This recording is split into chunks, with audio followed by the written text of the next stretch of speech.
Queridos irmãos da comunidade evangélica de Dourados, um abração para vocês, a graça e a paz do Senhor Jesus. Eu tive o privilégio de por 10 anos pastorear aí na região de vocês, comunidades de Ponta Porã e Sidrolândia. Fizemos também alguns cultos aí em Dourados e eu agradeço o carinho do pastor Erivelton de lembrar da gente, pedir para a gente trazer uma breve meditação aqui para vocês. Nós somos missionários aqui no sul de Santa Catarina, na cidade de Tubarão, em Braço do Norte. Eu sei que nós estamos vivendo uma época aí de pandemia, nós não estamos na igreja ainda, mas nós ainda somos igreja. Nós não podemos estar reunidos num templo, mas nós podemos estar juntos de forma virtual. E como é que nós devemos reagir a essa situação toda que está acontecendo, né? Será que nós devemos ficar preocupados? Eu creio que preocupados todos nós ficamos, né? Com tudo que tem acontecido. Mas as pessoas no geral, elas ficam muito preocupadas, elas ficam tensas, elas ficam vidradas em cada última notícia, com medo, com pavor. Isso me lembra daquele texto onde Jesus atravessa a tempestade junto com seus discípulos no barco. Jesus disse: passemos para outra margem. Os discípulos tiveram que enfrentar essa tempestade, né? E tempestade aqui é perda do controle da situação. Os discípulos eram pescadores experientes, eles já haviam passado por vários temporais, mas essa tempestade era diferente porque eles perderam o controle. E será que não é isso que nós estamos vivendo, né? Um momento em que as nossas agendas foram totalmente mudadas e nós perdemos o controle da situação.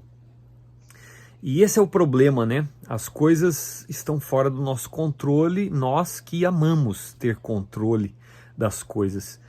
Todos nós vivemos temporais, né? Ora, um problema de saúde, uma dificuldade financeira, às vezes uma situação familiar, mas a vida continua.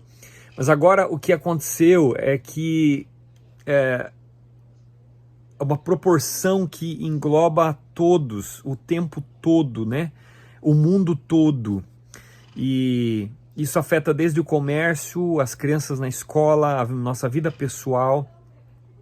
O isolamento para muitas pessoas pode ser um problema, não só pela privação do contato humano, mas porque desestabiliza o futuro. E nós, como seres humanos, precisamos ter um mínimo de certeza do futuro para nos organizarmos. Sem essa certeza mínima, nós perdemos o chão. E ficar sem poder ir ao trabalho pode ser angustiante, mas não saber se o seu trabalho vai existir ainda depois da crise pode ser ainda mais angustiante. É isso que desestabiliza a mente das pessoas, né? E as notícias e o isolamento tendem a afetar tudo, a economia, né? A indústria, o comércio. As pessoas deixam de lado aquele plano de crescer e agora estão pensando em sobreviver. Então o pior inimigo não é isolamento, mas sim é o medo do futuro, né? O apavoramento em relação ao que pode vir. E o medo é como se fosse um remédio. Uma dose pode salvar vidas, mas uma dose excessiva pode prejudicar. Mas nós temos uma boa notícia: o Senhor Jesus estava naquele barco. Aquele que está acima da tempestade estava no barco. E por que Ele permite a tempestade, né? Por que Ele ainda dorme? Sem dúvida, a tempestade pode sacudir o mundo. O homem, com toda a sua ciência, engenharia, sofisticação, ele é sacudido. E toda a autossuficiência cai. E é uma oportunidade para nós refletirmos que em nossa grandeza nós somos tão pequenos. E os discípulos? Será que as tempestades causaram esfriamento na fé? Eu observo nesse texto que é justamente o contrário, né? A tempestade é o lugar onde a fé precisa ser exercitada, precisa ser aplicada à situação. Jesus diz: por que vocês não pegaram e não aplicaram a fé que vocês têm a essa situação, né? Tem gente que confunde fé com sentimento. A gente sabe que fé não é sentimento. O sentimento é oscilante. Portanto, independentemente do nosso sentimento, a fé precisa agir. Então, Jesus está dizendo: vocês não podem perder o controle do sentimento de vocês, né? Vocês não podem controlar a tempestade, mas vocês podem sim controlar a si mesmos. E por que vocês deixaram que o apavoramento tomasse conta, né, e deixasse governar vocês através do medo? Como é que nós deveríamos, queridos, nos manter? Manter a lucidez, né? Como é que nós podemos sair mais forte dessa situação toda que estamos vivendo? Eu queria deixar aqui alguns pontos bem rapidamente. Primeiro, lembre-se de quem é Deus e que esse Deus está contigo. Ele é o Criador, é o preservador da vida. Ele diz: não andeis ansiosos de coisa alguma, né? Não é a vida mais do que o alimento, não é o corpo mais do que as vestes. Observem os lírios, observem os pássaros. Por que vocês andam ansiosos para o dia de amanhã? Ele está dizendo assim: o Pai Celestial cuida de vocês. Aquele que criou o maior, por que não cuidará do menor? Segunda coisa, lembre-se das promessas. Né? Jesus havia dito: passemos para outra margem. Lembre-se que tudo o que ele disse, né? O homem se afastou dele, mas ele enviou o seu Filho Jesus Cristo para nos trazer de volta, para nos atrair, né? Nós somos dele e ele tem estado com a gente durante toda a nossa caminhada. Ele disse: eu estarei com vocês todos os dias. Então nós precisamos lembrar daquilo que ele disse, né? Ele disse: virão guerras, virão epidemias, virá fome, é o princípio das dores, mas ainda não é o fim. Eu estarei com vocês durante toda a sua jornada. A terceira coisa, se preocupe com outras pessoas além de você, né?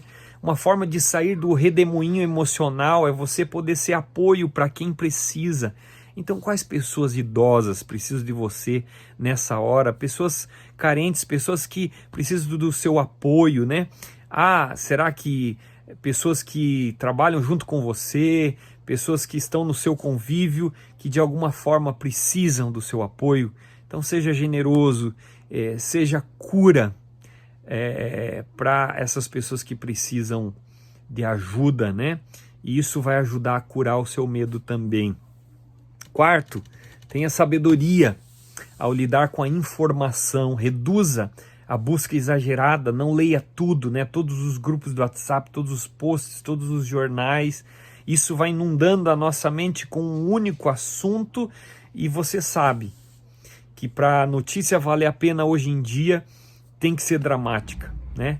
Então, se você vai ver uma notícia, procure as fontes oficiais, não repasse dicas, mensagens, alertas, qualquer vídeo. Isso vicia, isso mais prejudica do que ajuda, né?